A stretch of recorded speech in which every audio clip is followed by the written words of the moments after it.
Estamos de volta, eu falei que era bem ligeirinho e agora é hora de conversar com ela, que é uma mulher multifacetada, multitarefas. Vocês estão muito acostumados a ver a Flávia aqui comigo como produtora de eventos. A Flávia Costa, que faz tantos eventos maravilhosos para que a gente possa se divertir e ter o melhor do entretenimento. Mas hoje você vai conhecer a outra face da doutora Flávia Costa. Ela que é advogada, está aí com um espaço incrível que se chama Clínica de Advocacia, se eu não falei errado, ela que me corrija, mas a ideia é a gente trabalhar os conceitos jurídicos de uma forma prática, dinâmica, para que você tenha informações rápidas, funcionais, sem meandros, aquelas letras minúsculas do contrato que a gente nunca quer ler. Pois é, ela vai ajudar a gente a traduzir isso. E hoje, num bate-papo mais que especial, nós vamos falar sobre divórcio. Talvez você aí do outro lado esteja divorciada ou esteja passando pelo processo do divórcio ou já passou, enfim, eu não sei direito qual é a sua situação, mas fato é que muitos fantasmas se criam em cima de começar uma nova vida pós-divórcio. E é possível. Bom dia, magnífica! Ai, gente, olha como ela tá toda poderosa. Ai, eu amo essa mulher multifaces. Como você, né? Como você. Como, um prazer. como a gente, um tanto de outras mulheres. Tantas mulheres, né? Quase todas, se não todas as mulheres. É um prazer estar aqui nesse espaço lindo. Quero parabenizar. Casa Nova. Casa Nova, com muito sucesso. Mais Obrigada. sucesso, né? Porque você já tem todo ele. E não sei onde que você ainda pode chegar, minha amiga. Universo, o senhor tá ouvindo? Mas eu fico lisonjeada com o convite de estar aqui. E gosto muito de falar de evento, mas é tão importante a gente ressignificar esse tema que é o divórcio, Thaís. Para isso, eu montei o meu próprio escritório. Eu falei correto? É quase. Eu chego lá, eu tô aprendendo, quase. gente. Eu tirei a figura do escritório para trazer clínica do direito, porque é um espaço de cuidado. Eu olho o direito sistemicamente, em conjunto, para trazer um apoio também humanizado, uma escuta ativa, Thaís, porque esse é um momento desafiador, mas ele não precisa ser triste. O divórcio, né, termina a relação conjugal, né, seja o casamento ou a união estável, mas a família continua. E é isso que as pessoas precisam entender. Principalmente se existem filhos, se há uma boa relação com sogro, sogra, tio, tia, enfim, né, você rompe aquele relacionamento entre duas pessoas, mas o entorno não precisa do rompimento e nem precisa ser traumático e nem precisa ser briga.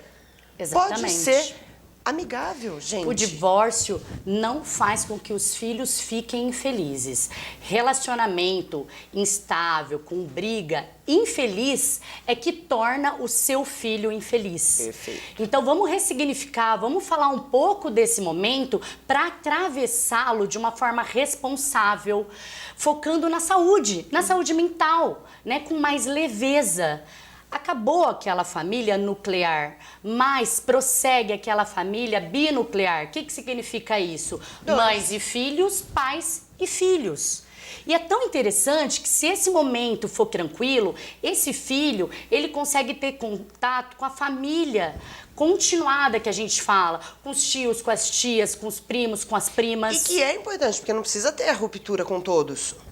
Ao contrário, você pode somar, né? Esses pais podem trazer outros cônjuges para o relacionamento, com outros filhos. E com outros tios, com outros avós e assim por diante. E só aumentando essa rede. E pode parecer, Flávia, mas você tá aí nesse papel de advogada, né?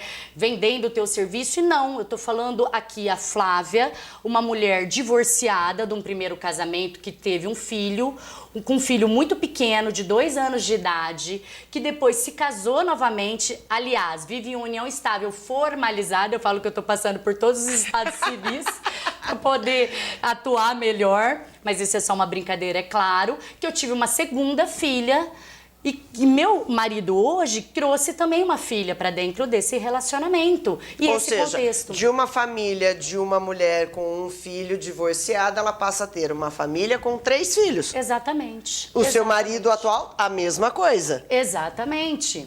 E aí a gente vivendo feliz, Thaís, eu vejo que as crianças elas desenvolvem muito bem. Isso tem que partir da gente. A gente precisa comunicar como se dá. E como que eu vejo isso? Olha, como atravessar esse período conturbado. Tudo que traz mudança, a gente tem que mexer, sair da zona de conforto, traz um desconforto, mas não precisa trazer desequilíbrio. Nem dor, nem sofrimento. Nem sofrimento. E como que eu acho que fica um pouco mais fácil? Quando você foca no interesse da criança, do adolescente, do seu filho. Vamos lá, vamos trazer um exemplo bem prático para isso. Talvez você aí do outro lado esteja assistindo a gente e vai dizer, mas isso é propaganda de margarina. Não, não é propaganda de margarina. Você tá aí num relacionamento em que diariamente você tem discussões, ideias conflitantes com o seu parceiro ou parceira, enfim. Não há uma harmonia saudável no seu lar. Isso é saudável para o seu filho? Aí eu olho aqui para você diretamente. Isso é saudável para o seu filho ou para sua filha, para quem está convivendo com você? Não, isso não é saudável. Agora, o divórcio, ele pode sim se tornar uma ferramenta de saúde para todos. Porque se você está numa relação, aí me corrija se eu estiver errada, Flávia, numa relação em que as pessoas batem de frente, conflitam, brigam, se agridem verbalmente, porque aí passa de um estágio só do conflito de ideias, aí começa uma agressão verbal. Quem está no entorno sofre tanto ou mais que você.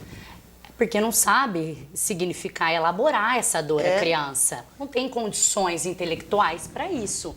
E existe violência física, verbal, psicológica, moral, patrimonial. E a criança está envolta naquele sistema. Quando há esse rompimento, rompe-se esse ciclo, esse assédio, né? Pela falta de convivência.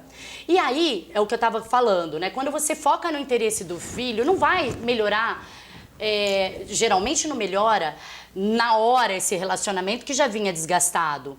Mas é fato que a separação e a falta de contato diário evita esses conflitos. E quando você for pensar na resolução de alguma questão, pensa no que é melhor para o filho. Olha, meu marido está querendo pegar ele às 8 horas da noite. Mas eu acho que é o horário que eu não vou estar bem, porque eu já cheguei cansada do trabalho.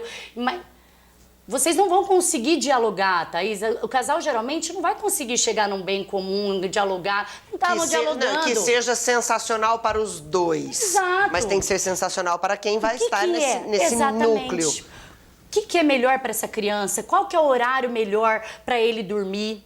Que ele se alimenta, para ir para o banho, qual que é a rotina dessa criança. Esse ex-casal entender que tem que ter um tempo de adaptação. Então, por exemplo, muitas vezes a gente vive numa sociedade patriarcal, Thaís. A mulher, ela assume inúmeros papéis, como a gente falava de início, e muito essa função de cuidado com os filhos, cuidado com os pais. Isso é atribuído e a gente pode até falar numa outra entrevista por que surgiu esse trabalho de cuidado, um trabalho invisibilizado, não remunerado. Falamos junto porque a gente sabe. A gente sabe qual é a real. Qual é a real. A gente vive, a gente vê o nosso entorno, as nossas mulheres vivenciando isso. Mas é fato que a gente também assume totalmente esse papel e cumpre ele, assim, com rigor. E depois é difícil a gente destacar isso. Tirar isso de cena pra gente. E o que é muito saudável, porque a gente precisa desse momento de descanso, dessa colaboração. O pai, ele não ajuda, ele cuida. Ele é pai, ele tem essa obrigação. É muito doido, né, quando a gente olha assim. Uma vez falaram assim pra mim, nossa, mas você tem um marido super parceiro. Sim, ele é parceiro, mas ele é pai. Então ele não fez mais que obrigação dele, de cuidar do filho, de dar banho, de trocar, de levar pra escola, de ver se tá tudo certo. É pai e mãe cuida igual. Eu não sei quem foi que colocou na cabeça, principalmente dessa nossa geração ainda, de que filho é responsabilidade só de mãe. Quantos casos a gente vê que pós-divórcio o pai simplesmente abstrai a paternidade, passa a ver o filho uma vez a cada 2 meses, manda uma mensagem.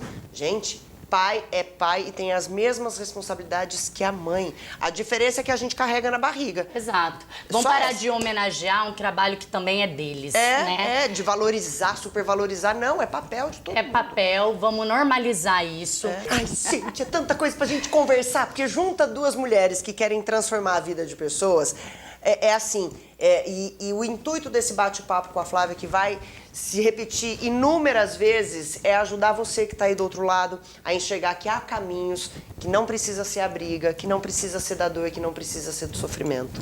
É isso. Eu amei. A vida continua. Eu amei. A vida continua pós-divórcio. Já vamos criar um quadro assim, a vida continua pós-divórcio. Obrigada, minha amiga, todo sucesso do mundo. Você volta logo, hein? Volto. Por favor. Volto. Eu vou me despedindo de vocês assim, ó, nessa coisa boa de que é possível não permanecer no estado em que você está. É isso, é sobre isso, tá bom? Beijo no seu coração, fiquem com Deus. Amanhã eu tô de volta, se Deus quiser e Ele quer. Tchau!